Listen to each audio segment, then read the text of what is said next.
Top TV, Truth of the People. Well, a very good evening, my dear viewer, from wherever you are. It never gets any better than watching Hasa za Siasa, a program where we tackle matters to do with leadership and governance.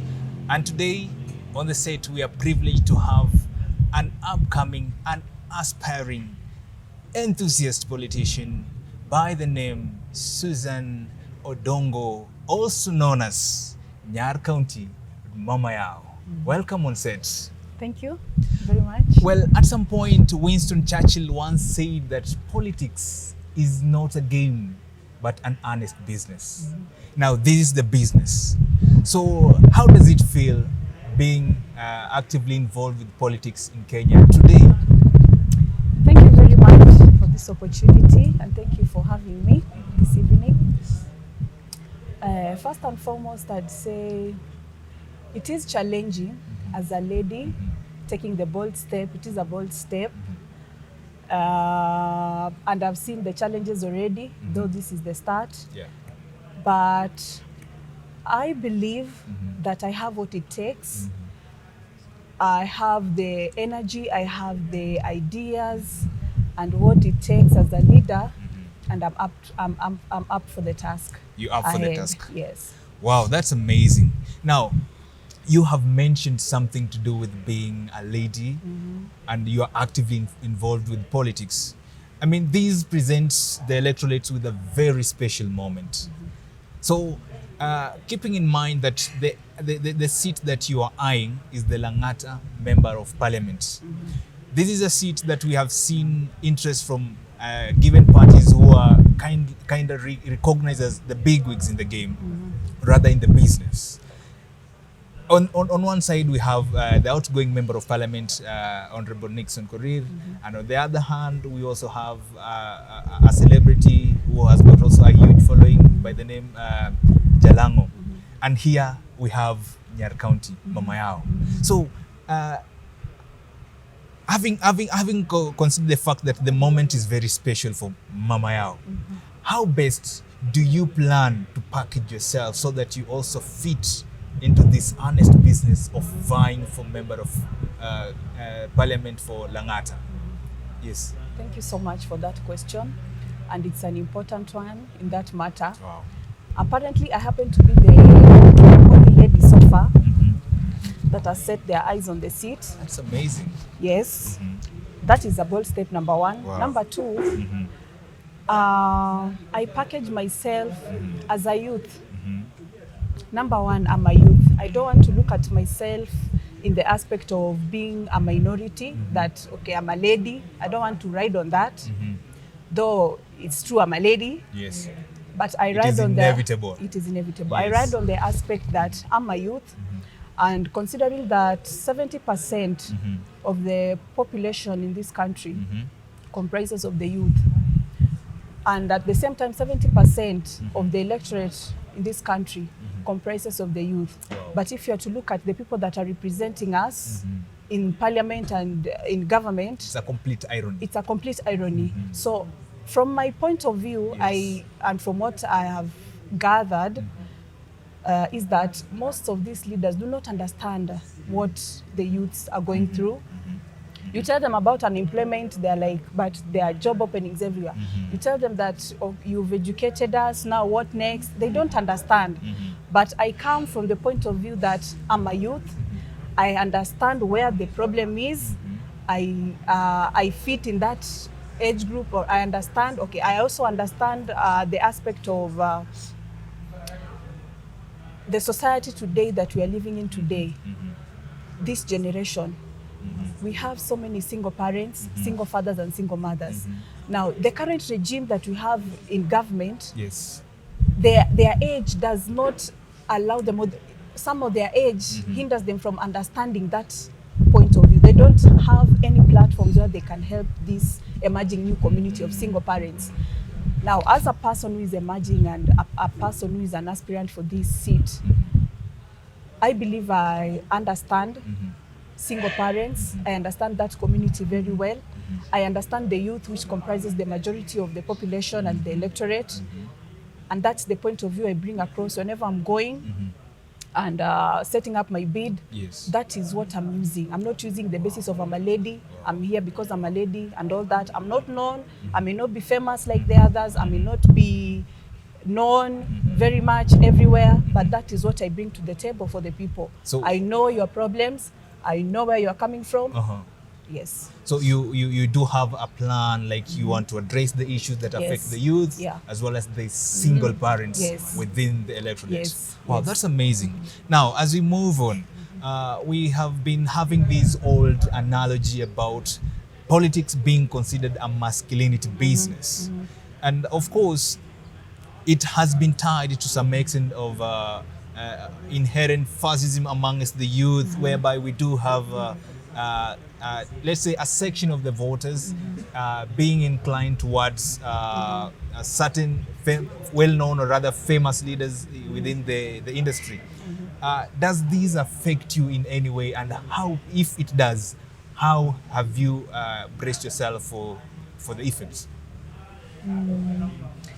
To some extent, I'd say it does affect, but given the current circumstances, as witnessed even in various by-elections that we've had in other constituencies over the past, I think here, 2020 and Yes. 2021, the people, the electorate, people are tired of party politics because whenever I go, wherever I go, meeting people, I tell them, I ask them, have you ever seen a hospital that has been opened anywhere? And then they tell you it has been opened by a particular party? No. No. It is not the parties that bring change to the people. It is The the individual. individuals. Wow. So once you elect people through those parties who are self-centered, people who are selfish, once they get there, now they are playing party politics. Party politics will not take people anywhere. Definitely. Party politics will not give you bursaries for your children. Party politics will not bring you employment. Sure. No party will come and say, now we are employing people on behalf of this particular party. We are now creating It is not. It is the leaders who are in these parties. So once you pick a leader because they belong to a particular party, and yet this particular individual does not have any content, any agenda whatsoever to do with your development or your growth, you've messed yourself up. Wow. Yes. That's the bitter truth. That's the and bitter we need truth. to count the truth in its real numbers. Yes. If possible, we strip ourselves naked and Yes. really address this issue. Thank you so much. Well, maybe just to before we can conclude, what is this unique selling point that Madame Susan Odongo Mamayao feels like she has, that when she subjects these to the political organization that she comes with, then it's really going to be a different taste to the voters in Langata constituency? What is this unique selling point? I have a few points Yes. to my people, the electorates in Langata. One is that as I'm a young person, I understand the problem that the youth are facing. Yes. We have a very serious unemployment issue in this constituency. And on that point, if anyone has ever looked at my manifesto, it is online. Yes. I have a point that I believe will not only create employment to the people of Langata, to the youths in Langata, or even people living with disability and women, but it is a point that will also help children that are in the current regime, system of education of CBC. I know most of you understand what CBC is, the competency Based curriculum. based curriculum. Yes. Now I've done my research and I've used Langata as a point, As a case study. as a case study. And I've come to the realization that most parents are saying that CBC is good, but CBC comes with a lot of costs. There is a but. There is a but, yes, to it. So that this it but comes- is what you want to address. That but is what I want to address. Okay. So in my manifesto, I have stated that when I become the Member of Parliament of Langata, I am going to set up CBC centers. I call them CBC Wow, centers. That's amazing. In that, any student that goes to a public primary school, of course, you cannot compare a person, a pupil who is going to a private school and that one who is going to a public primary school. There is a high chance that this parent whose child is in a private school has a laptop in their house, they have a printer in their house, Sure. they have all the materials and all the necessities it takes For for, the them CBC. to go smoothly through CBC. Wow. My concern is with these parents whose children go to public schools. A parent who is still struggling to have a 3-meal course Yeah, on the table yes. for their child or for their children, and still there is another burden coming in called CBC. CBC. You see, now And it's very basic. it is a very basic, and education is a basic necessity. However we want to look at it. Yeah, sure. So once to address that need, and I believe it will not only help the people in Langata, this is a policy that can be taken up by the government, and it can help people across the country. So in that point, when I'm elected, I'm going to set up CBC centers in every ward. Number one, these CBC centers are going to employ the youth. So that is employment. So when I'm talking of job creation, that is how. That's already captured. Yeah, that's already captured. Wow. Number two, these CBC centers are going to be equipped with all the necessary materials. We are going to have the laptops there, we are going to have the computers there, we are going to have the printers, the photocopiers there. So any child that goes to a public primary school does not have to go home or to go home and then go back the following day to school without having covered whatever it is they're supposed to cover. They can go to that CBC center and get all the help they need, be it printing, be it photocopying. And at the same time, being CBC is competency-based, they are going to be one-on-one with these machines. They are going to learn like, okay, this is how a printer works, this is how a photocopier works, which is not the case as we speak right now. Sure. Right? Wow. So that is a point. I tried to analyze what you have as a unique selling point, and you have really anchored your manifesto towards addressing the issues that are first-hand. Yes. Which, in the event, after addressing these issues, they build up to addressing the following issues, which is a good thing. Now, to sum up, I would like you to use this camera, address the voters, rather the residents of Langata constituency, and maybe give them a clarion call. Like, what should they expect from you, and how should they receive you? And of course, it is a traditional. You also ask them to kindly ascribe to your ideologies. So using this camera, kindly. Thank you very much. To the people of Langata, as you've been told, my name is Susan Odongo, aka Mama Yao, aka Nyali County, and I'm a young person, like majority of the electorate here. I am a person who understands, naelewa. Am I allowed to speak in Swahili? Yeah, sure, you are. Naelewa shida ambazo watu wa Langata wanapitia. Mimi ni mkazi wa Langata. Langata tuna shida kadha wa kadha. Ya kwanza ikiwa shida ya maji. Na mimi naahidi ya kwamba mtakapo nipigia kura niweze kuingia katika hiki kiti, tutaweza kutatua, tutajadiliana na tuweze kutatua shida ya maji. La pili ni kuhusu huo mswada wa CBC ambao nime-research, nikaona there is a loophole and there is a solution, and the solution, as I have stated, is creating these CBC centers so that all the children, watoto wote ambao wanasoma katika shule za msingi za umma wanaweza enda katika hizi CBC centers waweze kuhudumiwa free of charge.